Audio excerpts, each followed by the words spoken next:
Mohamed Salah was in action with Egypt tonight against the tournament hosts Cameroon in the second semi-final of the African Cup of Nations. Sadio Mane's Senegal were victorious the previous night over Burkina Faso, having won 3-1. The Senegalese will wait and watch patiently to see who their opponent will be in the final.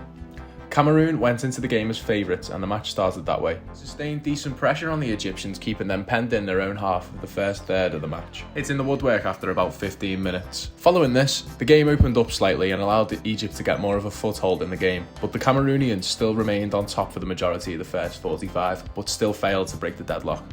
The sides went into the break with Cameroon having 60% of the possession to Egypt's 40. Egypt started the second half a lot more positively, and for the first 15 it was pretty end-to-end. This soon calmed down after the initial rush of adrenaline wore off, and it became a pretty cagey affair, with both sides hesitant to overcommit in the attacking areas. The best chance of the game went Cameroon's way after a free kick was whipped in from the left-hand side to the head of Toko Akambi, only failing to get on the score sheet because of the Egyptian keeper's reflexes.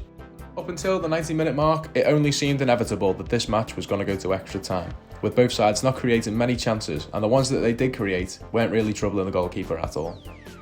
The only real action of the second half came from the touchline just before the whistle, as the Egyptian manager was sent off to sit in the stand for the remainder, and will miss the final. Just like the second half, extra time started off end-to-end, and included a lot of stoppages due to substitutions, injury, and players just taking the time through tiredness. This was due to the physically and mentally intense nature of the game so far.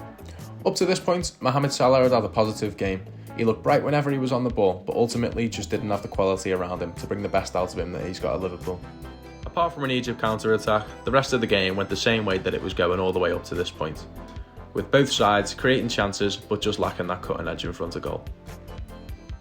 The match inevitably went to penalties, and Mohamed Salah's side went through without him even having to take one. This was due to the Egyptian goalkeeper saving 2 and Cameroon skying the penultimate penalty, meaning that Egypt won 3-1. They will face Sadio Mane's Senegal in the final on Sunday.